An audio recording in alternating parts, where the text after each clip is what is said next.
తెలంగాణ పాలిట విలన్ పార్టీలుగా ఉన్న కాంగ్రెస్, బీజేపీలు తెలంగాణను ఏ విధంగా ఆగం చేస్తున్నాయి మాట్లాడదాం. మన పార్టీ వాళ్ళ చర్చలో జాయిన్ అవుతున్నారు విశ్లేషకులు శ్రీశైల్ రెడ్డి గారు. గుడ్ ఈవినింగ్ అండి. శ్రీశైల్ గారు, ప్రధానంగా 10 ఏళ్ల పాటు దేశానికే ఆదర్శంగా ఉన్న తెలంగాణ రాష్ట్రం అధికారం మార్పిడి జరగంగానే ఇమ్మీడియట్గా సంవత్సరంన్నర కాలంలోనే ఎందుకు ఇంత భయానక స్థితిలోకి ఎందుకు వెళ్ళిపోయింది? కాంగ్రెస్ ఒక ప్లాన్డ్గానే పథకం ప్రకారమే తెలంగాణను 1 by 1 అన్నింటినీ కూడా నాశనం చేసుకుంటా వస్తుంది. అందులో భాగంగానే ప్రధానంగా రైతుల దగ్గర నుంచి మొదలు పెట్టుకొని అన్ని వర్గాల వరకు కూడా ఒక ప్లాన్గా వెళ్తుందా అనేది అనుమానాలు కలుగుతున్నాయి. స్వేచ్ఛ గారు, మనం ఇదే వేదిక మీద ఇదే మీడియాలో చాలాసార్లు గతంలో కాంగ్రెస్ పార్టీ ఒకటి వాళ్ళ వైఫల్యం, రేవంత్ రెడ్డి అసమర్థత అండ్ దాన్ని కప్పిపుచ్చుకోవడానికి వాళ్ళు చేస్తే ఒక ఫేక్ ప్రచారము, ప్రాపగాండా, బీఆర్ఎస్ మీద ఎదురుదాడి చేయడము, మాజీ సీఎం కేసీఆర్ గారి మొదలుకొని కేటీఆర్ కానీ వాళ్ళు వీళ్ళని లేకుండా అందరినీ కూడా మనము ఉచ్చరించలేని భాషలో తిట్టడం మాత్రమే వాళ్ళు ఒక పనిగా పెట్టుకున్నారు. ఈరోజు ఈ రాష్ట్రం యొక్క ఒక దుర్భర పరిస్థితికి కారణం పూర్తిగా రేవంత్ రెడ్డి. రేవంత్ రెడ్డి రెండో దోషి, మొదటి దోషి రాహుల్ గాంధీ. ఆ విషయం కూడా నేను చాలాసార్లు చెప్పిన. ఎందుకంటే రేవంతే దుర్మార్గుడు, రాహుల్కు రేవంత్కి గ్యాప్ వచ్చింది అని రాహుల్ని మంచోడిని చేయొద్దు మనం. He's A1. తెలంగాణ దోపిడీకి గురైన ఒక నేరంలో రాహుల్ గాంధీ A1. అండ్ నిన్న చాలా స్పష్టంగా కేసీఆర్ గారు చెప్పిండ్రు నిన్న మీటింగ్లో, ఎల్కతుర్తి బహిరంగ సభలో. ఆ జన విస్ఫోటనం చూడాలి, ఆల్రెడీ చూస్తూ ఉన్నాం, విజువల్స్ అన్నిట్లో చూస్తూ ఉన్నాం. చాలా స్పష్టంగా చెప్పారు, నాకు చాలా బాధ అవుతుంది. ఈరోజు కేసీఆర్ గారికి కానీ బీఆర్ఎస్ కానీ ఎవరికి కూడా అధికారం దూరమైందని కాదు, తెలంగాణ ఆగమవుతున్నది ఈరోజు అనే బాధ చాలా ఉంది. దానికి ఒక ఉదాహరణ చెప్తా, స్ట్రైకింగ్ ఉదాహరణ. అందరు చూసారు నిన్న కేసీఆర్ గారి స్పీచ్లో, నేను కూడా ఉన్నాను అక్కడ. కుడివైపు సార్కి కుడివైపు చాలామంది యూత్ ఉన్నారు. అక్కడ సీఎం సీఎం అని అరుస్తూ ఉన్నారు.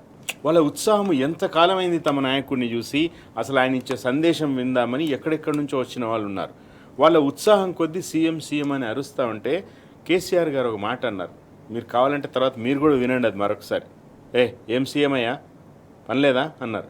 అంటే సీఎం అనే పదవి ఈజ్ నథింగ్ ఫర్ హిమ్. ఆయనే ఎన్నోసార్లు చెప్పిండు, నేను తెలంగాణ నేను సాధించిన, అది చాలు నా జన్మకి. ఇప్పుడు అధికారం మళ్ళా వస్తే దీన్ని ఇంకెట్లా బాగు చేయాలి?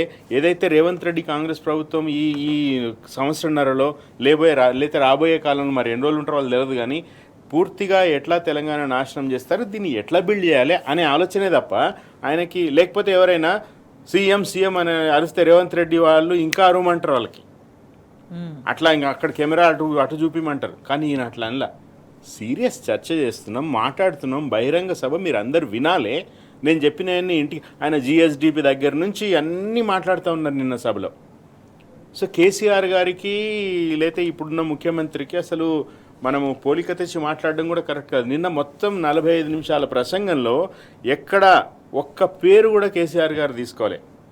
ముఖ్యమంత్రి కానీ క్యాబినెట్ అనుచరుల గురించి కానీ ఎవరి గురించి ఒక మాట ఆయన తీసుకోలేదు. ఎందుకంటే మీ విధానాల వల్ల తెలంగాణ నష్టపోతున్న విధానాలను విమర్శిస్తున్నాడు ఆయన. కాబట్టి ఈరోజు కాంగ్రెస్ వాళ్ళకి నిద్రపడతలేదు. బహుశా రేవంత్ రెడ్డి అనుకుంటున్నారు, నా సొంత క్యాబినెట్ వాళ్ళే నా పేరు మర్చిపోతున్నారు, కేసీఆర్ కూడా మర్చిపోయిందామని ఆయన బాధ ఆయనది. సో నిన్న కేసీఆర్ గారి స్పీచ్ 45 నిమిషాలు రేవంత్ రెడ్డి గారి ఇంట్లో కూర్చుని మంత్రులందరూ కూడా మాట్లాడి బయటికి వచ్చి ఒక ప్రెస్ మీట్ పెట్టారు. కేసీఆర్ గారు లేవదీసిన ఒక్క పాయింట్ కూడా వాళ్ళకు సమాధానం చెప్పలేదు. వాళ్ళు కేసీఆర్ గారు అడిగినరు, ఏమాయ తులం బంగారం, ఏమాయ 500 బోనస్, ఏమాయ రైతు బంధు, ఏమాయ రుణమాఫీ, ఏమాయ పెన్షన్లు పెంచుతామన్నాయి. ఒక్కదానికి కూడా వీళ్ళు ఆన్సర్ చెప్పకుండా గదే ఏదేది రొడ్డకొట్టుడు, రెటరిక్ అంటారు కదా ఇంగ్లీష్లో, ఏది కేసీఆర్ అవినీతిపరుడు, కేసీఆర్ కుటుంబము, 1,00,000 కోట్ల దోపిడీ. ఇక వాళ్ళు హోంవర్క్ చేయక్కర్లేదు, ఒక 5-6 పాయింట్లు ఉంటాయి, ఎప్పుడు గదే పడతారు. సో ఈరోజు అట్లాంటి పాలన తెలంగాణలో ఈరోజు ఉన్నది. దాని మీద ఈరోజు జనాలు తిరగబడుతున్నారు. స్వచ్ఛందంగా నిన్న వచ్చున్నారు. గ్రౌండ్లో ఎంతమంది ఉన్నారో బయట అంతమంది ఉన్నారు. 10 కిలోమీటర్ల మీద ట్రాఫిక్ జామ్ అయింది. మేము 8 గంటలకు ఎల్కతుర్తి సభలో బయలుదేరితే హైదరాబాద్ వచ్చేవరకు తెల్లవారుజామున 3 అయింది. 1 కిలోమీటర్ దూరం రానికి 2 గంటలు పట్టింది. సో అంతగా ఈరోజు ప్రజలు ఎందుకున్నారు? ఒకటి, కేసీఆర్ గారు ఎట్లాంటి ఓ డైరెక్షన్ ఇస్తారు, తెలంగాణ ఎట్లా తీసుకుపోతారు, తెలంగాణని ఎట్లా బాగు చేస్తారు అనేది ఉన్నది. తర్వాత కేసీఆర్లోని ఒక మహానాయకుడిని, ఒక ఏదది మన శ్రీకృష్ణుడు విశ్వరూపం చూపిస్తాడు కదా, రెండు ప్రముఖమైన చాలా రాజకీయాలు మాట్లాడినరు, తెలంగాణను బాగు చేద్దామన్నారు, బీఆర్ఎస్ పార్టీ అభిమానిగా అవన్నీ కూడా నాకు ఉత్సాహం కలిగించేవి. కానీ రెండు గొప్ప విషయాలు ఉన్నాయి. ఒకటి, ప్రసంగం మొదట్లోనే కాశ్మీర్ ఉగ్రకాండకు మృతులైన వాళ్ళకి లేచి నిలబడి నివాళులు అర్పించారు. నేను ఒకటి చెప్తున్నా, తెలంగాణ సమాజానికి, కేసీఆర్ విమర్శకులకు మాట చెప్తున్నా, మీరు ప్రధానికి కేసీఆర్ మాట్లాడలేదు, కేసీఆర్ ఖండించలేదు అంటారు. 10 లక్షల మందితో నిన్న ఆయన నివాళి అర్పించారు. 10 లక్షల మందితో తీర్మానం చేశారు, కగారు నిలిపేయాలి, శాంతి చర్చలకు పిలవాలి, కేంద్రానికి తీర్మానం పంపిద్దాం, మీరు అందరూ సప్పట్లు కొట్టండి. ఇవి చాలా గొప్ప విషయాలు. ఒక పెద్ద నాయకుడి, ఒక దార్శనిక దృష్టికి ఇవి తార్కాణాలు. వాళ్ళకి ఈ మరుగుజ్జులకి ఒకటి పోలిక లేదు. రెండు, మీరు అడిగిన దానికి ఖచ్చితంగా ఈరోజు తెలంగాణ విధ్వంసానికి కాంగ్రెస్ పార్టీ ఎంత కారణం, బీజేపీ పార్టీ అంత కారణం. రేవంత్ రెడ్డిని ఈరోజు కొమ్ముగాసే నాయకులు ఇద్దరు ఢిల్లీలో కూర్చున్న వాళ్ళు, రాహుల్ గాంధీ అండ్ నరేంద్ర మోడీ. ఎన్ని రేవంత్ రెడ్డికి సంబంధించి ఎన్ని అమృత్ స్కామ్కి సంబంధించి కూడా కేటీఆర్ గారు పోయి ఆడ ప్రూఫ్లు ఇచ్చి వస్తే ఏమీ దిక్కులేదు. పొంగులేటి మీద రైడ్స్ అవుతాయి, తర్వాత అసలు న్యూసే రాదు బయటికి. సో ఖచ్చితంగా ఈరోజు వీళ్ళని కాపాడుతున్నది బడే బాయ్ చోటే బాయ్ బంధము. రెండు జాతీయ పార్టీలు ఈరోజు పరమ దుర్మార్గంగా 8 మంది ఎంపీలను గెలుచుకొని ఈరోజు పార్లమెంట్లో తెలంగాణ ప్రస్తావన లేకుండా, తెలంగాణకి 10 పైసలు ఇవ్వకుండా ఈరోజు పూర్తిగా తెలంగాణతో ఆటలు ఆడుకుంటున్నాయి రెండు జాతీయ పార్టీలు. ప్రధాన ముద్దాయిలు నరేంద్ర మోడీ అండ్ రాహుల్ గాంధీ. చాలా స్పష్టంగా నిన్న కేసీఆర్ గారు కూడా చెప్పిండ్రు, కాంగ్రెస్ పార్టీ నంబర్ 1 విలన్. ఈ 11 సంవత్సరాలు 11 పైసలు కూడా ఇవ్వలేదు బీజేపీ పార్టీ, వీళ్ళు కూడా మనకు శత్రువులని చాలా స్పష్టంగా ఆయన చెప్పారు. And that's the fact. ఇచ్చిందేమీ లేకుండా ఇంకా బీజేపీ కాంగ్రెస్కి వంతపాడుకుంటా తెలంగాణ మీద కక్ష తీర్చుకుంటుందని భావించవచ్చా? అబ్సల్యూట్లీ. ఈరోజు కాంగ్రెస్ పార్టీకి ఏంటంటే, కాంగ్రెస్ పార్టీ సైకి మనం అర్థం చేసుకోవాలి. వాళ్ళు ఎప్పుడు కూడా ప్రజల్ని మెప్పించి ఒక పాజిటివ్ ఓటు తెచ్చుకోరు. వాళ్ళేంది, ఎంతసేపు నెగిటివ్ ఓటు అవతల పార్టీల మీద దుష్ప్రచారం చేయాలి, ఉన్నయి లేని కల్పించి చెప్పాలి, ఓట్లు దండుకోవాలి. ఓట్లు వచ్చిన తర్వాత వాళ్ళు ఎంతసేపు కూడా మనం చాలాసార్లు మాట్లాడుకున్నట్టుగా ఎట్లా ఈ అధికారాన్ని తమ సొంతానికి వాడుకోవాలి. కోదండరామ్ గారు గుర్తొస్తున్నారు నాకు. ఆయన ఎప్పుడు అంటుంటాడు, సొంతానికి వాడుకున్నాడు కేసీఆర్, సొంతానికి వాడుకున్నాడు. ఈరోజు కోదండరామ్ గారు ఎక్కడున్నారు మీరు? మొత్తం ఈరోజు తెలంగాణకి సంబంధించిన వనరులన్నీ కూడా భూములతో సహా, ఆదాయంతో సహా అన్నీ కూడా సొంతానికి వాడుకుంటున్నారు. ఒక కుటుంబం, రేవంత్ రెడ్డి కుటుంబం అండ్ క్యాబినెట్ మంత్రులు 5-6 మంత్రులు వాడుతున్నారు. అబ్సల్యూట్లీ. వాళ్ళు ఆడ రేట్ కార్డు పెట్టిండ్రండి, మెనూ కార్డు, హోటల్లో మెనూ కార్డు ఎట్లుంటుందో అట్లా రేట్ కార్డు ఉందాడ. ఏ మంత్రికి ఎంత, ఏ మంత్రి భార్యకి ఎంత. ముఖ్యమంత్రి భార్య ఆమె ఫోన్లు చేసి కేసులు పెట్టించడం గురించి మాట్లాడుతూ ఉంది. ఇది చాలామందికి తెలియదు బయట.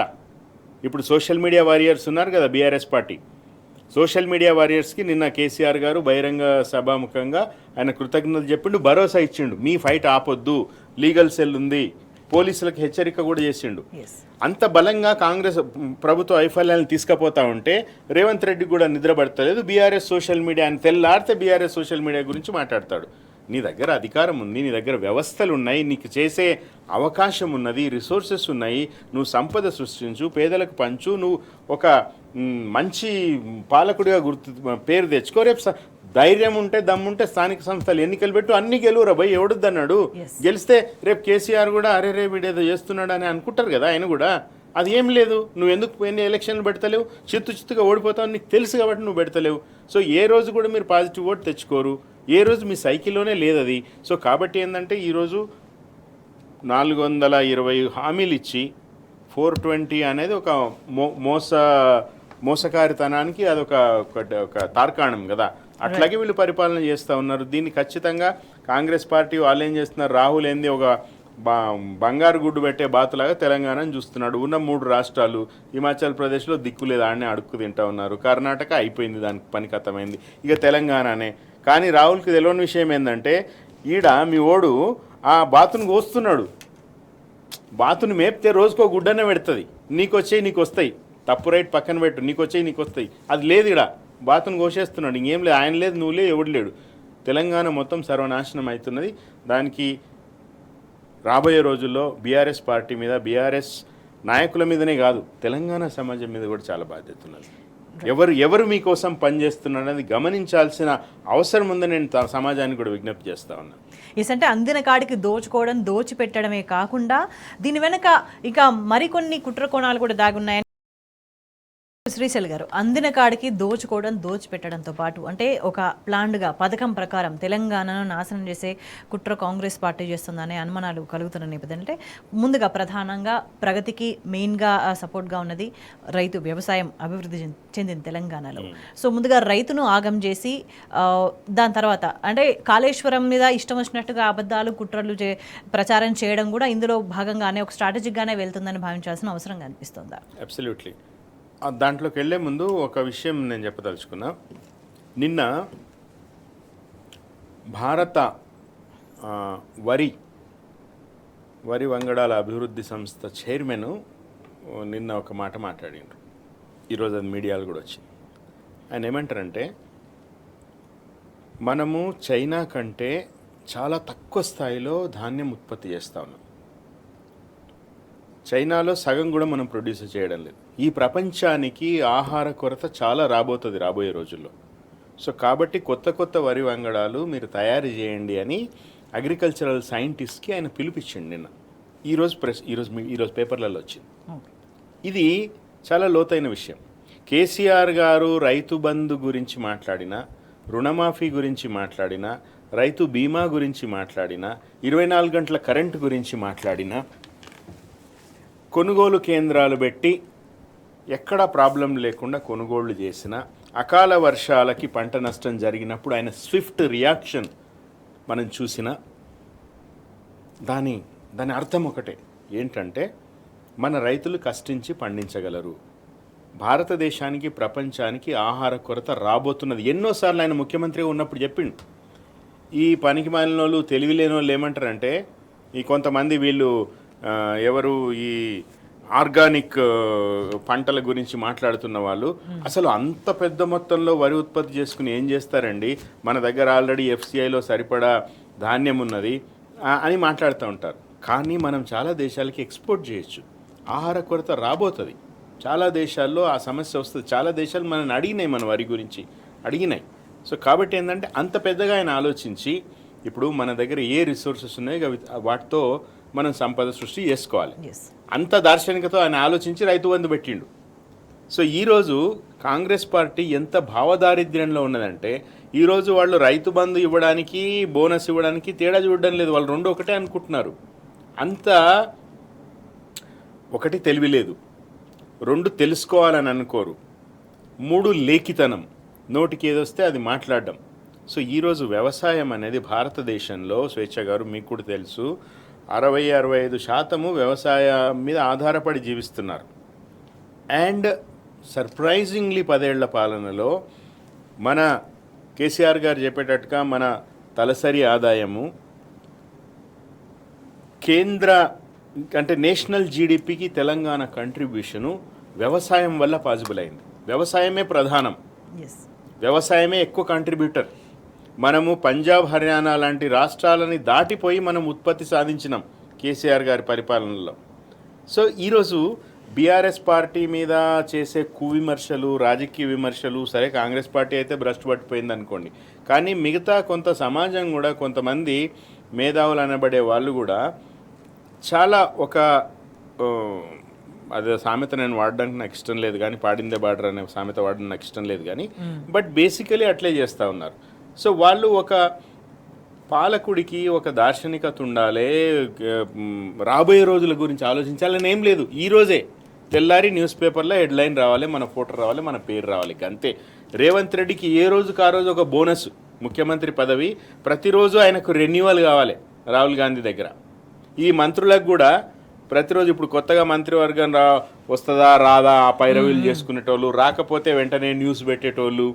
ఈరోజు ఎంత వచ్చిందంటే నాకు మీడియాలో కూడా, నిన్న ఇంకా మీడియా పేర్లు అవసరం లేదు కానీ, మంత్రి పదవి ఆశిస్తున్నారు, వస్తారో రాదో తెలియదు. సో దాంతో కేసీఆర్ సభ గురించి మామూలు కంటే కూడా ఎక్కువ రాసేసిండ్రు, just to humiliate Revanth Reddy. So వాళ్ళకు ఒక విధానం లేదు, ఒక నినాదం లేదు, ఒక సిద్ధాంతం లేదు, ఉన్నది కేవలం రాద్ధాంతం మాత్రమే.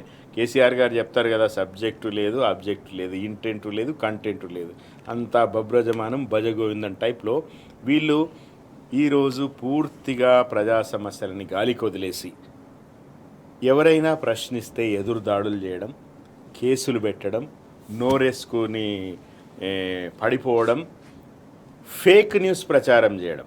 తెలంగాణకు #1 విలన్ కాంగ్రెస్ అని కేసీఆర్ గారు నిన్న అంటే దాన్ని ఎడిట్ చేసి మధ్యలో విలన్ అనే పదం కట్ చేసి తెలంగాణ కాంగ్రెస్ #1 అనేది పెట్టుకున్నారు వాళ్ళు సిగ్గు లేకుండా.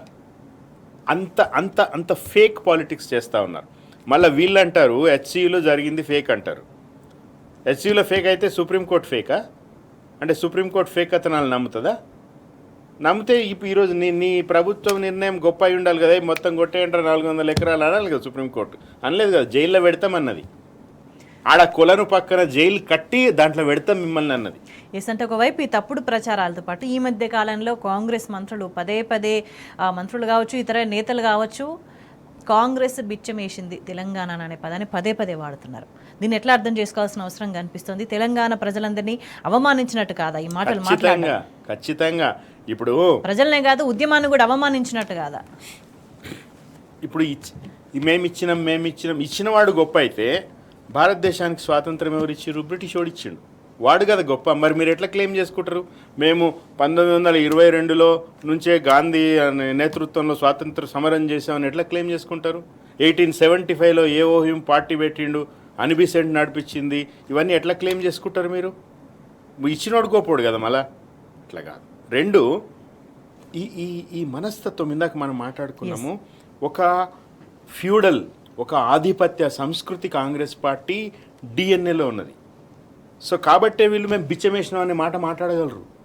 బిచ్చమేసుడు కాదు, మెడ మీద కత్తి పెట్టి సంపి పారేస్తాం బిడ్డ అంటే తెలంగాణ ఇచ్చారు. ఎప్పుడు 69 నుంచి నడుస్తున్నది. మరి 69లో ఎందుకు వేయలేదు? ఎందుకో తూటాలు కాల్చిరు. కొత్తగూడెంలో 2 చనిపోయినరు. ఆ తర్వాత సోనియా గాంధీ కూడా కరీంనగర్ సభలో మీ మనసులో ఏముందో నాకు తెలుసు అని ఆమె మాట్లాడినామే. ఆ తర్వాత ఎందుకు వెనక్కి పోయినరు? ఎందుకు అన్ని బలిదానాలైనాయి? 1200 మంది ఎందుకు చనిపోవాల్సి వచ్చింది? మీరు ఆ రోజే ఇచ్చుంటే, 69లో ఇచ్చుంటే మీకు ఇంతగా కంట్లో నలుసుగా ఉన్న కేసీఆర్ కూడా ఆ ప్రమాదం కూడా మీకు ఉండేది కాదు కదా. 69లో ఇచ్చిండవచ్చు కదా. ఈ మెంటాలిటీ అల్టిమేట్ గా తెలంగాణకు ద్రోహం చేసే మెంటాలిటీనే అనొచ్చు బాహాటంగానే. సో ఈ ద్రోహం చేసే మెంటాలిటీ వల్లనే తెలంగాణను గతంలో రాష్ట్ర ఏర్పాటుకు ముందు ఆగం చేసిండ్రు, ఇప్పుడు కూడా ఆగం చేస్తున్నారు. సో వీళ్ళు ఇక బాగు చెయ్యరు అని ఫిక్స్ అవ్వాల్సిందేనంటారా? అబ్సల్యూట్లీ.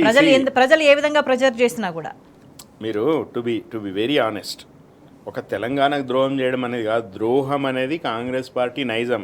కేసీఆర్ గారు తెలంగాణకు కాంగ్రెస్ #1 విలన్ అన్నారు. నేను దానికి ఇంకో ఎక్స్టెంట్ పోయి మొత్తం దేశాన్నే భ్రష్టు పట్టించిన పార్టీ కాంగ్రెస్ పార్టీ. కేసీఆర్ గారు కూడా భారత రాష్ట్ర సమితి పెట్టడానికి నేపథ్యం గురించి చెప్తూ చాలాసార్లు మాట్లాడారు. జవహర్లాల్ నెహ్రూ చేసిందేంటి, చేయిందేంటి, మీకు ఇన్ని సంవత్సరాలు పాలన మీ చేతిలో పెడితే మధ్యలో అక్కడక్కడ జనతా ప్రభుత్వాలు లాంటివి, నేషనల్ ఫ్రంట్, యునైటెడ్ ఫ్రంట్ వదిలేస్తే మొత్తం మీరే ఈ దేశాన్ని వెళ్ళింది. సో ఈ దేశాన్ని ఎట్లా బ్రట్టు పట్టించారు? ఒక్కొక్క రాష్ట్రం ఈరోజు 28 రాష్ట్రాల్లో 3 ఎందుకు మిగిలినాయి మీకు? ఎందుకు ఢిల్లీ పోయింది? ఎందుకు నార్త్ అంతా పోయింది? ఎందుకు యూపీ పోయింది? సో మీ మోసము, ద్రోహం అనేది కాంగ్రెస్ పార్టీ నైజము. సో తెలంగాణ అనేది వాళ్ళకు ఒక లెక్కనే కాదు. తెలంగాణ ఆ రోజు కేసీఆర్ గారి నేతృత్వంలో సకల జనులు ముందుకొచ్చి పోరాడి తప్పనిసరి పరిస్థితుల్లో ఇంకా పుట్టి మునిగిపోతాం, ఎట్లా ఆంధ్రాలో ఓడిపోతాము ఇస్తే, ఇవ్వకపోతే తెలంగాణలో కూడా ఓడిపోతామని అర్థమయ్యి వాళ్ళు ఆ రోజు ఇచ్చిర్రు తప్ప ఒకటి వాళ్ళు బిచ్చమేసింది కాదు, ఇదేం దొరతనం కాదు, రాచరికం కాదు. సోనియా గాంధీ గారు ఇటలీకి వెళ్ళేం తేలేదు, ఆవిడేమి దానం చేసింది కాదు, రాహుల్ గాంధీ గారు తాతలు ఇచ్చింది కాదు. సో ఇది ఏంటంటే ఇది చాలా అవమానకరం. ఇది తెలంగాణ ప్రజలకి మేము బిచ్చమేసినామంటే ఏందది? దమాకున్నదా ఈ మంత్రులకి? వీళ్ళలో ఒక్కడైనా రేపొద్దున రేవంత్ రెడ్డి బీజేపీలకు పోతే కాంగ్రెస్ ప్రభుత్వం పతనమైతే వీడు ఒక్కడైనా ఆడ నిలిచేటోడు ఉన్నాడా? అయ్యో, చాలా పొడుగా మాట్లాడే కోమటిరెడ్డి వెంకటరెడ్డి కాంగ్రెస్ పార్టీ ఎంపీగా ఉంటూ తమ్మునికి బీజేపీకి ఓటేయమని చెప్పలేదా? వీళ్ళకి ఒక నిబద్ధత ఉన్నదా? సొంత పార్టీ మీదనే వీళ్ళకి నిబద్ధత లేదు, ఇంకా ప్రజల గురించి ఏం మాట్లాడతారు వీళ్ళు? ద్రోహపు చింతన అనేది వీళ్ళ రక్తంలో ఉన్నది, కాంగ్రెస్ పార్టీ రక్తంలో ఉన్నది. కాంగ్రెస్ పార్టీని సమూలంగా భూస్థాపితం చేయకపోతే ఈ దేశానికి మరో మార్గం లేదు, చాలా స్పష్టం. కాంగ్రెస్ ముక్త భారత్ అని నరేంద్ర మోడీ ఆయన ఒక లక్ష్యంతో అంటున్నాడు ఆయన.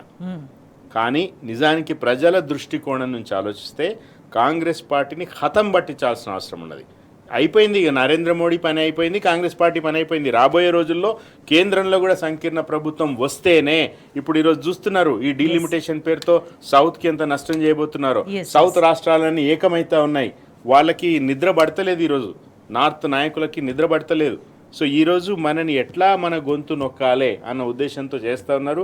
ఈ తూతు మంత్రంగా రేవంత్ రెడ్డి కూడా ఏదో ఈ డీలిమిటేషన్ మేము ఉంటాం, నిన్న కేసీఆర్ గారు కగార్ మీద తీర్మానం చేస్తాననగానే అర్జెంటుగా ఈరోజు జానారెడ్డి దగ్గర పోయి ఏదో చేయాలి, దీన్ని మీరే ఏదో చేయాలి, మీరు శాంతి చర్చల్లో పాల్గొన్నారు అంటే ఏం లే, కంటి తుడుపు చర్యలు, నీజర్క్ రియాక్షన్. ఆ రోజు ఏదో అడహక్గా మాట్లాడాలి, ఆ రోజు గడిపేసుకోవాలి తప్ప వీళ్ళకి ఏమి ఒకటి ప్రేమ లేదు, తెలంగాణ ఆత్మ లేదు, తెలంగాణ భవిష్యత్ మీద దృష్టి లేదు, ఎంతసేపు సొంత వ్యవహారాలు తప్ప ఇంకోటి ఏమీ లేదు. వీళ్ళు బిచ్చమేస్టోళ్ళ, వీళ్ళు ఎంగిలి చేత్తో కాకిని కూడా అదల్చని రకం, వీళ్ళు ఏడమెతుకులు కాకి ఎత్తుకపోతుందని ఆ టైప్ వీళ్ళు అంతా నీచమైన మాటలు వీళ్ళు. రైట్, ఇంకా బీజేపీ విషయానికి వస్తే తెలంగాణ పుట్టుగానే మోదీకి అస్సలు ఇష్టం లేదు. సో తల్లిని చంపి బిడ్డను బతికించనని పదే మాట్లాడిండు. సో ఈ 11 ఏళ్ల కాలంలో చూసుకుంటే కూడా తెలంగాణకి ఎక్కడ కూడా కేటాయింపులు చేయలేదు, అడిగినవి ఏవి ఇవ్వలేదు, పూర్తి స్థాయిలో నష్టం చేసిన పరిస్థితే కనిపిస్తుంది, ఒత్తిడి చేసిన పరిస్థితులు అనేక సందర్భాలు కూడా మనం చూస్తున్నాం. సో ఇదే ఇష్టం లేని తనాన్ని ఇంకా కొనసాగిస్తూ వస్తుందా బీజేపీ ఏ విధంగా తెలంగాణకు ద్రోహం చేస్తుంది అని అంటే ఏం చెప్తారు? ఒక స్ట్రైకింగ్ ఎగ్జాంపుల్, మొన్న కేంద్ర బడ్జెట్లో రైల్వేలకు కేటాయింపులు పోయిన ఏడాది కంటే ఈసారి తెలంగాణ రైల్వేలకి కేటాయింపు పెంచిండ్రు. ఎంత పెంచింది తెలుసా? 1 కోటి రూపాయలు పెంచారు. 1 కోటి అంటే కాంగ్రెస్ ఒక రకంగా మాట్లాడుతుంది బిచ్చమేషణమని, వాళ్ళు కూడా 1 కోటి రూపాయలు ముష్టేసిరు మనకు. ముష్టి 8 మంది ఎంపీలు ఉన్నారు, 2 కేంద్ర మంత్రులు ఉన్నారు తెలంగాణ నుంచి. ఏ రోజు ఎవడు నోరు తెరవాడు. ఈరోజు రేవంత్ రెడ్డి ఎట్లా ఈ రాష్ట్రాన్ని దోచుకుంటున్నాడని ప్రూఫ్లతో సహా ఆడ ఇస్తే, రేవంత్ రెడ్డికి కొమ్ము కాసే బీజేపీ ఎంపీలు ఎవరో తెలుసు మనందరికీ. మొన్న హెచ్సియులో ఇంత అయింది ఇష్యూ, బీఆర్ఎస్ పార్టీ ఆడ నిలబడ్డది. ఈరోజు తెలంగాణలో ప్రజలకి ఏ సమస్య వచ్చినా కూడా అది జనతా గ్యారేజ్ సినిమా టైప్లో అందరు తెలంగాణ భవన్కి వస్తున్నారు. వాళ్ళు పెట్టుకున్న గొప్పగా మహాత్మా జ్యోతిరావు పూలే ప్రజాభవన్కి ఎవడు పోవడం లేదు ఈరోజు. లేదా బీజేపీ మన మొజంజాయి మార్కెట్ రోడ్లో ఉన్న బీజేపీ ఆఫీస్కి ఎవడు పోవడం లేదు. ఎక్కడికి వస్తున్నారు? తెలంగాణ భవన్కి వస్తున్నారు. తెలంగాణ అనేది ఈడున్నది, తెలంగాణ గుండెకాయ ఈడున్నది అని తెలుసు కాబట్టి వస్తున్నారు. నరేంద్ర మోడీ గారు నిండు పార్లమెంటులో తెలంగాణ మీద విషం కక్కిండు ఆయన. వాళ్ళు తెలంగాణకి ఏమి చేయరు అనే దానికి నేను ఇందాక మీకు ఒక ఉదాహరణ చెప్పిన. మనకు రీఆర్గనైజేషన్ యాక్ట్లో మనకు హామీలు ఇచ్చిన ఏవి కూడా వాళ్ళు చేయలేదు, ఒక్కటి కూడా చేయలేదు. నేను ప్రజల్ని అడుగుతున్నా, మరి ఇలాంటి బీజేపీ పార్టీని కేవలం వాళ్ళు దేవుని పేరు చెప్తే మీరు ఎట్లా ఓట్లేసి 8 మందిని ఎట్లా గెలిపిస్తారు? తప్పు కదా ఇది. జర ఓపెన్గా మాట్లాడతా స్వేచ్ఛ గారు నేను, ఎందుకంటే ఎంతసేపు మనం నాయకులు నిందించి ఊరుకుంటే సరిపోదు. సో కాబట్టి ఇట్లాంటి తప్పులు జరగకూడదు భవిష్యత్తులో. మతం వేరు, అందరికీ దేవుడు ఉంటాడు. మనం బీజేపీ ముందు పుట్టిందా, రాముడు ముందు పుట్టిండా? రాముడు ముందు పుట్టిండు కదా, ఏ కృతాయుగంలో పుట్టిండు ఆయన, త్రేతాయుగంలో పుట్టిండు. మరి ఎట్లా ఇది? సో కాబట్టి ఏంటంటే కుల పిచ్చి, మత పిచ్చిలోంచి బయటపడి ఈరోజు మన కోసం మనం యూత్కి అప్పీల్ చేస్తూ ఉన్నా, మీ ఇల్లు, మీ కుటుంబము, సమాజము, వీటన్నిటి కోసం ఎవరు దక్కలు పడుతున్నారు, బీజేపీ ఎట్లా మనల్ని మోసం చేస్తూ ఉన్నది, అన్ని రకాలుగా ఈరోజు తెలంగాణ ఒకటి వాళ్ళు ఇచ్చేది ఇస్తలేరు, 2 ఉన్నది కాస్త దోచుకునేటోనికి మద్దతు ఇస్తున్నారు. There are 2 problems. ఒకటి నువ్వు ఇయ్యవు, 2 తెలంగాణ ప్రజలు కష్టపడి సంపద సృష్టిస్తే దాని ఒక దోపిడీ దొంగ, టీవీల ముందు దొరికిపోయిన దొంగ, వాడు దోచుకుంటా ఉంటే నువ్వు వానికి మద్దతు ఇస్తున్నావు. ఏ రోజు వాళ్ళ గురించి మాట్లాడరు, ఏ కేసులు ప్రూఫ్లతో సహా ఇచ్చినా వాళ్ళ మీద చర్యలు ఉండవు. ఈరోజు ఇద్దరూ కలిసి బీఆర్ఎస్ పార్టీని ఖతం చేయాలి అని ఒకటి లక్ష్యంతో ఉన్నారు. బీఆర్ఎస్ పార్టీ ఖతం అయితే ఏమవుతుంది? తెలంగాణ ఖతం అవుతుంది. వచ్చిన తెలంగాణకి అర్థం లేకుండా పోతుంది. రేవంత్ రెడ్డి మాటల్లో తెలంగాణ కంటే ముందున్న రోజులే బాగున్నాయి అనేది అన్నాడు రేవంత్ రెడ్డి, అది నిజం చేయాలని అనుకుంటున్నారు వాళ్ళు. అదే సమైక్య పాలకులు మొన్న కూడా ఆయన చెప్పిండు, నా రోల్ మోడల్ ఎన్టీ రామారావు, నా రోల్ మోడల్ చంద్రబాబు నాయుడు అని.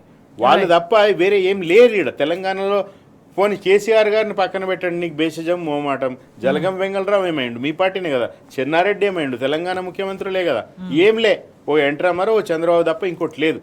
సో పొద్దున లేస్తే మీ వలస సమైక్యవాదుల ప్రయోజనాలు నెరవేర్చడం, ఆడ కూటమిలో ఉన్నారు నరేంద్ర మోడీతో లోపాయికారి ఒప్పందాలు త్రూ చంద్రబాబు నాయుడు. ఈరోజు ఈ రాష్ట్రం మీద పెద్ద కుట్ర జరుగుతూ ఉన్నది. బీజేపీ కుట్ర చేస్తూ ఉన్నది, కాంగ్రెస్ కుట్ర చేస్తున్నది. ముఖ్యంగా రేవంత్ రెడ్డి కుట్రకు బీజేపీ 100% మద్దతుగా నిలబడ్డది అనేది ప్రజలు గమనించాలి. స్వేచ్ఛగా రైట్ శ్రీశైల్ గారు, అంటే రాష్ట్రాన్ని అభివృద్ధి చేసి తన కంట్రోల్లో పెట్టుకోవడం ఒక పద్ధతి, కానీ అభివృద్ధి జరగకుండా ఆపి నాశనం చేసి తనకి లబ్ధి కావాలనుకోవడం ఇంకో పద్ధతి. మరి ఈ రెండింటి మధ్య డిఫరెన్స్ గురించి మనం డీటెయిల్గా మాట్లాడదాం. శ్రీశైల్ గారు, కాంగ్రెస్కి కానీ బీజేపీకి కానీ ఈ రెండు పార్టీలకు తెలంగాణ మీద ఆధిపత్యం కావాలి, అక్కడి నుంచి లబ్ధి కావాలి, కానీ మరి అభివృద్ధి మాత్రం జరగకూడదనే దాన్ని ఎట్లా అర్థం చేసుకోవాల్సిన అవసరం కనిపిస్తుంది. జరుగుతున్న అభివృద్ధిని ఆపేసి మళ్ళీ వెనక్కి వెళ్ళేలాగా చేసే అభివృద్ధిని అంతటినీ కూడా ఉన్నదంతా దోచుకోవడం అంటే చంపేయడమే లిటరల్లీ. ఎట్లా అర్థం చేసుకోవాలి? ఇప్పుడు అభివృద్ధిని ఆపేసి అంటే ఈ గత సంవత్సరన్నర కాలంగా అభివృద్ధి అనేది ఏం లేదు. ఇప్పుడు ఆల్రెడీ కాంగ్రెస్ పార్టీ అధికారంలోకి రాకముందు వరకు 10 సంవత్సరాల పాలనలో తెలంగాణ ప్రగతి ఎట్లా ఉన్నది, తెలంగాణ ఏ ఏ రంగాల్లో దేశంలోనే తలమానికంగా ఉన్నది అనేది కేంద్ర ప్రభుత్వం దగ్గర లెక్కలు ఉన్నాయి. కేంద్ర ప్రభుత్వము మరి నరేంద్ర మోడీ దృష్టి పడలేదో ఏమో తెలియదు, కానీ కేసీఆర్ పరిపాలన మీద ఎన్నో అవార్డులు రివార్డులు ఇచ్చిండ్రు. ఆర్బీఐ ఇచ్చింది, నీతి ఆయోగ్ ఇచ్చింది, అనేక మంత్రిత్వ శాఖలు ఇచ్చినాయి. ఎన్నోసార్లు మన మంత్రులు పోయి అవార్డులు తీసుకున్నారు. ఇదంతా కూడా కేంద్ర ప్రభుత్వం నరేంద్ర మోడీ పరిపాలనలోనే ఇచ్చింది. మరి ఇచ్చినప్పుడు బీజేపీకి నిజంగా కనుక ప్రేమ ఉంటే ప్రజల మీద, తెలంగాణ పక్కన పెట్టి జనరల్గా ఓవరాల్గా మీరు అఖండ భారత్ అంటారు కదా, పక్కనున్న దేశాలను కూడా కలుపుకోవాలంటారు కదా. నీవు ఉన్న వాళ్ళకే దిక్కులేదు, నువ్వు పోయి పాకిస్తాన్ని, ఆఫ్ఘనిస్తాన్ని తెచ్చుకుని అఖండ భారత్ ఏం బంగ్లాదేశ్, బర్మాలు కలుపుకుని ఏం చేస్తావు నువ్వు? ఊచకోత కోసుడు తప్ప. సో ఈరోజు తెలంగాణ ప్రజల మీద ప్రేమ లేదనేది చాలా స్పష్టం బీజేపీ పార్టీకి. కాంగ్రెస్ పార్టీకి ప్రేమ ఉన్నట్టు నటిస్తుంది. బీజేపీ కనీసము నటన ఉండదు. బీజేపీకి, కాంగ్రెస్ పార్టీకి నటన ఉంటుంది. ఇది ఎట్లా అంటే తాగుబోతు తండ్రి, దౌర్జన్యపరుడైన పెద్ద కొడుకు, వీళ్ళ మధ్య నలిగిపోయే కుటుంబం. That is Telangana. ఎలాంటి బాధ్యతలు, బరువులు లేని, ఒక హక్కులే తప్ప బాధ్యత తెలియని పార్టీగా కాంగ్రెస్ పార్టీ ఈరోజు తెలంగాణని అన్ని వ్యవస్థలు కేసీఆర్ గారు చెప్తుంటారు, అన్నీ సమకూర్చి పెట్టినాం, మీరు జస్ట్ వాటిని సవ్యంగా నడుపుకుంటే సరిపోతుండే. మీరు వాటిని కొత్తగా మీరు రాకెట్ కానీ పెట్టినట్టుగా మీరు కష్టపడి 18 గంటలు రోజు పనిచేయాల్సిన అవసరం లే. ఆల్రెడీ అన్ని వ్యవస్థలు ఉన్నాయి. నువ్వు పాడు చేయకుండా ఉంటే చాలు. అది 24 గంటల కరెంటు కావచ్చు, మంచినీళ్ళు కావచ్చు, మద్దతు ధరలు కావచ్చు, పెన్షన్లు కావచ్చు, కళ్యాణ లక్ష్మి, షాదీ ముబారక్. అంతెందుకండి, బడి పిల్లలకి పెట్టే బ్రేక్ఫాస్ట్ కూడా సరిగ్గా ఇచ్చే పరిస్థితుల్లో ఈరోజు లేరు. సో ఉన్న వ్యవస్థలను ధ్వంసం చేసేసిండ్రు. ఉన్న ఏదైతే ఆదాయం ఈరోజు ఓన్లీ ఎక్సైజ్ నుంచి ఆదాయం వస్తుంది. స్టాంప్స్ అండ్ రిజిస్ట్రేషన్స్ పూర్తిగా కొలాప్స్ అయిపోయినాయి. రియల్ ఎస్టేట్ డమాల్ అన్నది. ఎవడు కొంటలేడు, అమ్ముతలేడు, భూములు అమ్ముతలేడు, ప్లాట్లు అమ్ముతలేరు, ఏం అమ్ముతలేరు. Thanks to Hydraa and Musi ప్రజల్లో ఒక భయాందోళన వచ్చింది. నిన్న కేసీఆర్ గారు కూడా నిన్న సభలో చెప్పిండ్రు, ఈ హైడ్రాని యాక్చువల్గా మూసీలో కలిపేయాలి ఫస్ట్ పాయింట్. ఎందుకంటే ఇది భయోత్పాతం కలిగిస్తూ సంపన్నులను వదిలేస్తూ ఎంతమంది కాంగ్రెస్ నాయకులకి చెరువుల ఎఫ్టీఎల్ బఫర్ జోన్లో ఇండ్లు ఉన్నాయని ప్రూఫ్లతో సహా పెడితే ఏం చర్యలు లేవు. సో అట్లా మొత్తం వ్యవస్థలను సర్వనాశనం చేసి, ప్రజల్ని భయభ్రాంతులను చేసి, శాంతి భద్రతలు లేకుండా చేసి, ఎవడు పెట్టుబడులు పెట్టే పరిస్థితి లేకుండా చేసి, ఒక కొత్త ఉద్యోగం కానీ ఉపాధి కల్పన లేకుండా చేసి. అంటే ఇప్పుడు మీరు చెప్పిన దగ్గరే ఒక డిఫరెన్స్ చాలా క్లియర్గా కనిపిస్తుంది. సామాన్య ప్రజలు, పేద ప్రజల పట్ల ఒక వైఖరి, సో ధనవంతుల పట్ల కావచ్చు, వాళ్ళ కాంగ్రెస్ నేతల కుటుంబాల పట్ల కావచ్చు, వాళ్ళ పట్ల ఇంకొక వైఖరి. ఎట్లా అర్థం చేసుకోవాలి? అబ్సల్యూట్లీ. ఇప్పుడు ఏంటంటే కాంగ్రెస్ పార్టీ అంటేనే ఒక ఫ్యూడల్ అండ్ ఆధిపత్య పార్టీ. అది అది ప్రజల సైకి స్వాతంత్ర పోరాటంలో వాళ్ళు ఆ టైంకి వచ్చిర్రు, దాని మీద బిల్డ్ చేసుకుంటూ వచ్చిర్రు. మహాత్మా గాంధీ ఒక స్టేట్మెంట్ కూడా ఇచ్చిండు, నేను స్వాతంత్రం రాగానే కాంగ్రెస్ పార్టీని రద్దు చేస్తా అని కూడా అన్నాడు. ఈరోజు కేసీఆర్ గారిని అంటున్న కాంగ్రెస్ పార్టీ తన గురువింద కింద నలుపుని మర్చిపోతూ ఉంది. సో అట్లాంటి కాంగ్రెస్ పార్టీ వాళ్ళంతా ఫ్యూడల్ కాబట్టే మేము బిచ్చమేసినాం తెలంగాణకి అనగలుగుతున్నారు ఈరోజు కదా. సో ఈరోజు కాంగ్రెస్ పార్టీ తెలంగాణకి సంబంధించి వాళ్ళు ఇంతకుముందు చెప్పినట్టుగా వాళ్ళు ఒక వనరులని రిసోర్సెస్ని దోచుకోవడానికి మాత్రమే వాళ్ళు వాడుకుంటా ఉన్నారు. దానికి సంపూర్ణంగా బీజేపీ పార్టీ తెలంగాణలో ఉన్న ఎంపీలు కావచ్చు, ఆడ పైన ఉండే బాస్ కావచ్చు, వాళ్ళు దీనికి మద్దతు ఇస్తూ ఉన్నారు. అంతిమంగా జరిగే నష్టం తెలంగాణకు జరుగుతూ ఉన్నది. ఈరోజు ఎవరిని కూడా పట్టించుకునే ఏ సెక్షన్ ఆఫ్ పీపుల్ని కూడా పట్టించుకోవడం లేదు. ఇక్కడ ప్రజాభవన్కి పోతే ప్రతిసారి దరఖాస్తులు తీసుకునుడు, అవి చేత కుప్పలో బారేసుడు. ఈరోజు ఎవరు ప్రజాభవన్కి పోవడం లేదు. స్వేచ్ఛ గారు గ్రీవెన్స్ ఎవ్రీ మండే గ్రీవెన్స్ ఉంటే కలెక్టర్ దగ్గరికి పోతా ఉన్నారు తప్ప ఆడ ప్రజాపాలన ప్రజాభవన్ అవన్నీ వేస్ట్ ముచ్చట్లనే అర్థమైపోయింది. కాబట్టే నిన్న కేసీఆర్ గారి సభకి అంతగా జనం పోటెత్తిరు. కేసీఆర్ గారి రాక కోసం వేచి చూసిర్రు. ఒకటి చాలా క్లియర్గా సభ జరగకముందు దానం నాగేందర్ గారు చెప్పిండ్రు, కేసీఆర్ని చూడడానికి విపరీతంగా జనం వస్తారు, బీభత్సంగా సక్సెస్ అవుతుందని ఆయన చెప్పిండ్రు. ఈరోజు ఆంధ్రజ్యోతి భారీ బహిరంగ సభ, జనం విస్ఫోటనంలాగా వచ్చిరని ఆంధ్రజ్యోతి ఈరోజు రాసిండు. వాస్తవం కాకపోతే ఎందుకు రాస్తారు? ఇది ఒప్పుకోవడానికి ధైర్యం లేదు కాంగ్రెస్ పార్టీకి, మంత్రులకి. కేసీఆర్ గారు సంధించిన ప్రశ్నలకు సమాధానం చెప్పే వాళ్ళకి ఒకటి బాధ్యత లేదు, వాళ్ళ దగ్గర ఆన్సర్ లేదు. సో కాబట్టి ఎదురుదాడి చేస్తూ ఉన్నారు. బీజేపీ పార్టీ ఇంకా మరీ అన్యాయం. వాళ్ళకి నిన్న కేసీఆర్ గారి సభ మీద ఆయన మాట్లాడిన మాటల మీద వాళ్ళకి ఏం మాట్లాడాలో కూడా అర్థమవుతలేదు. వాళ్ళకేం తెలియదు. వాళ్ళకి రాముడు దేవుడు, సోమవారం ఏ దేవుడు, మంగళవారం ఏం దేవుడు, ఇది తప్ప వాళ్ళకి వేరే ఏం తెలియదు వాళ్ళకి. సో కాబట్టి ఈరోజు తెలంగాణ యొక్క ఈరోజు ఆ తెలంగాణ గోస పట్టించుకొని ఎప్పుడు గుండెల్లో తడి ఉండే ఒక నాయకుడు కేసీఆర్ గారు వాళ్ళ సమస్యలకి ఈరోజు ఆయన బాధపడుతున్నాడు. నాకు దుఃఖం వస్తూ ఉన్నది అంటున్నాడు ఆయన. కానీ ఆ శోకంలోంచే ఒక శ్లోకం వచ్చిందని ఒక పాట ఉంటుంది, కృషి ఉంటే మనుషులు రుచిరవుతారు. అట్లా కేసీఆర్ గారి దుఃఖం నుంచే రేపు రాబోయే రోజుల్లో పరిపాలన ఎట్లుండనేది పాలసీలు తయారైతే, ఇప్పుడు ఆయన పాలసీలు తయారు చేసుకుంటూ కూర్చుంటాడు. వీళ్ళందరూ అనుకుంటారు, ఏదో నిందలేస్తారు, ఆయన పండుకుంటాడు, లేవాడు, ఏవో అంటాడు. కానీ ఆయన ఎప్పుడు పడుకోడు. ఆయన ఎప్పుడు పాలసీలు వేసుకుంటూ ఉంటాడు.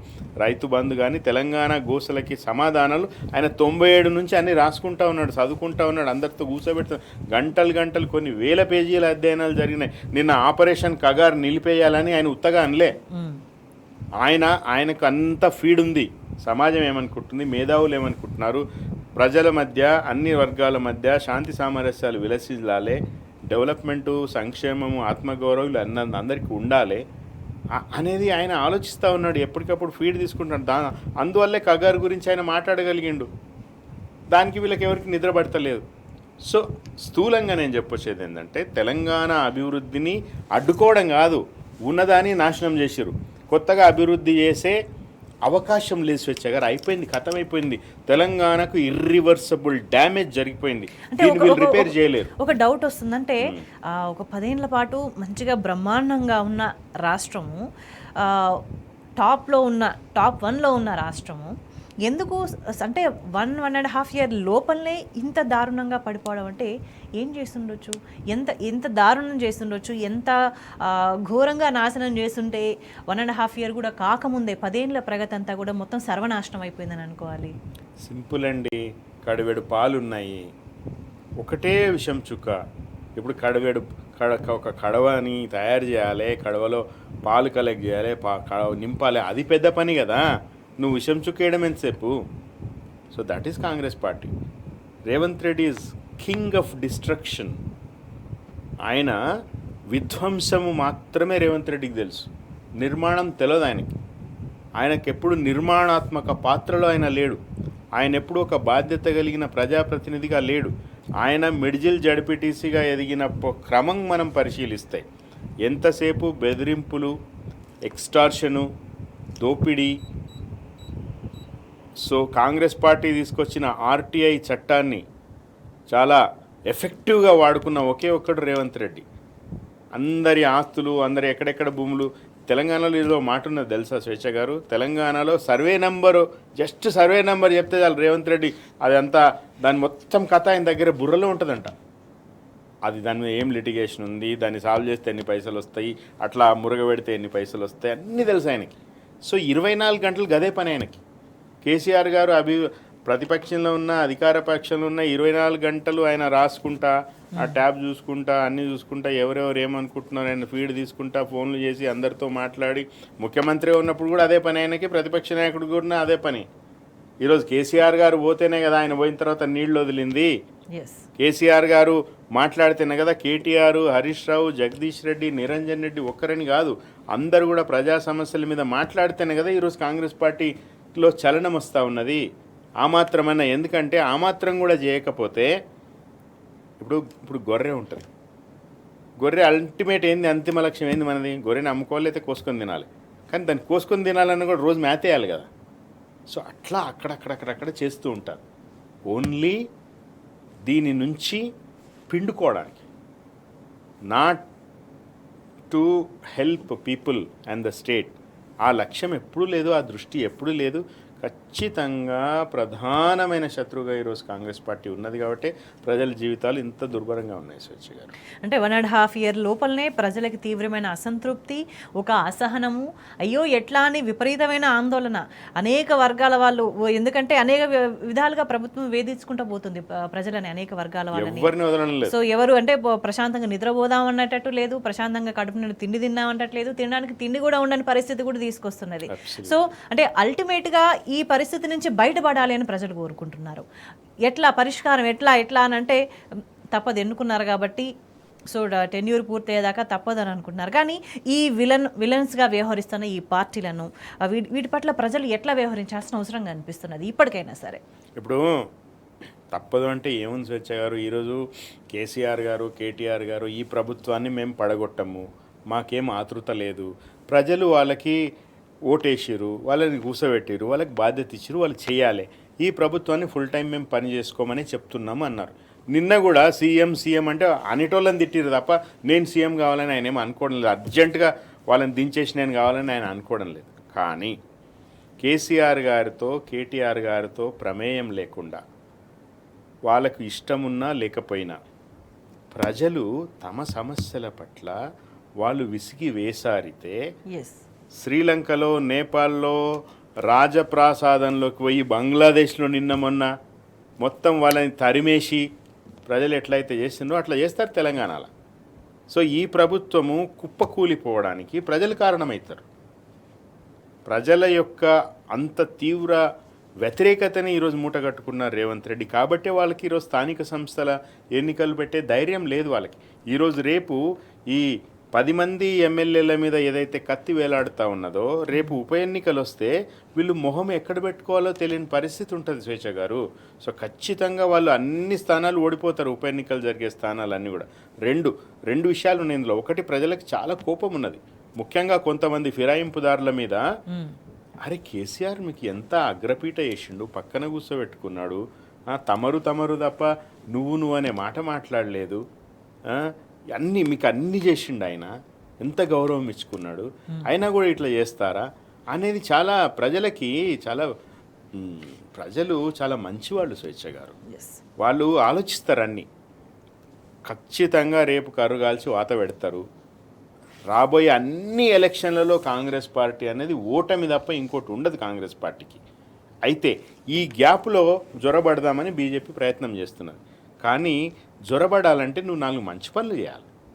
నువ్వు పొద్దున పూట వచ్చి ఏమమ్మా అంత మంచిగా ఉన్నారా ఏందని అనాలి తప్ప, రాత్రి నిద్రపోయిన తర్వాత పైకి వెళ్ళి పెంకులు తొలగించి దూస్తే దాన్ని దొంగ అంటారు. సో బీజేపీ ఆ ప్రయత్నాలు చేస్తూ ఉన్నది, వాళ్ళు కూడా సక్సెస్ కారు.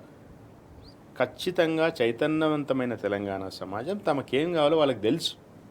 నేను ఒకటి చెప్తా, 10 సంవత్సరాలు అద్భుతమైన పాలన అందించి అన్ని రంగాల్లో తెలంగాణని అగ్రభాగాన్ని నిలబెట్టి అడగనివి కూడా ఇచ్చిన కేసీఆర్నే ఓడించిన ప్రజలు ఏమి ఏనో నూకుంటారా? చుక్కలు చూపిస్తారు. సో ఖచ్చితంగా కాంగ్రెస్ పార్టీకి ఆ గతి పడుతుంది.